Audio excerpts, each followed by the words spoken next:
The Great Smog of London, the deadly fog of 1952.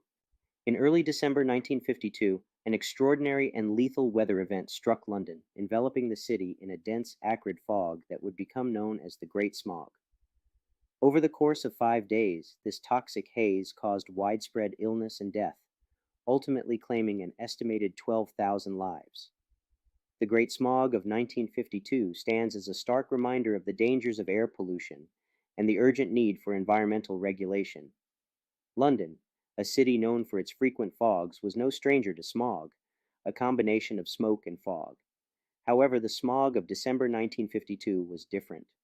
A period of unusually cold weather led residents to burn large amounts of coal to heat their homes. The resulting smoke, combined with emissions from factories and power plants, created a thick blanket of pollution. A temperature inversion, a weather phenomenon where a layer of warm air traps cooler air near the ground, prevented the smog from dispersing, causing it to accumulate and grow more concentrated. The smog descended on London on December 5, 1952. Initially, it appeared as a typical winter fog, but it quickly became apparent that this was something far more dangerous. Visibility dropped to near zero, making driving nearly impossible and causing severe disruptions to transportation. The smog infiltrated homes, theaters, and hospitals, with its choking, sulfurous odor permeating every corner of the city. As the smog persisted, the health impacts became evident. Hospitals were overwhelmed with patients suffering from respiratory distress, bronchitis, and pneumonia. The very old, the very young, and those with pre existing health conditions were particularly vulnerable.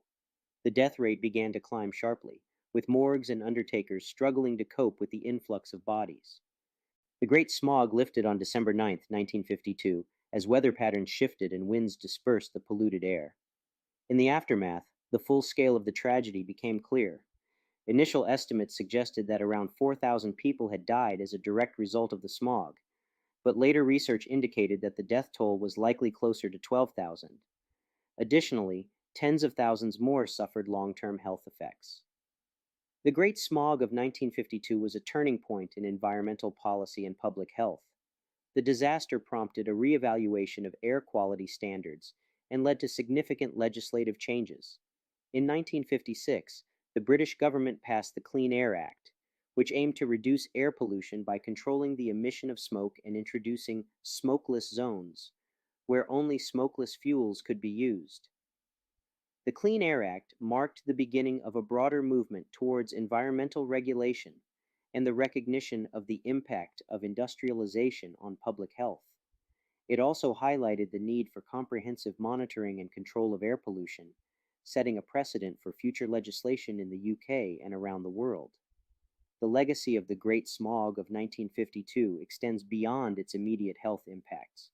It served as a powerful example of the dangers of unchecked industrial pollution and the importance of proactive environmental policy. The disaster is remembered as a cautionary tale about the consequences of neglecting environmental health and a call to action for governments, industries, and individuals to prioritize clean air and sustainable practices. Today, the lessons of the Great Smog continue to resonate as the world grapples with the challenges of climate change and pollution.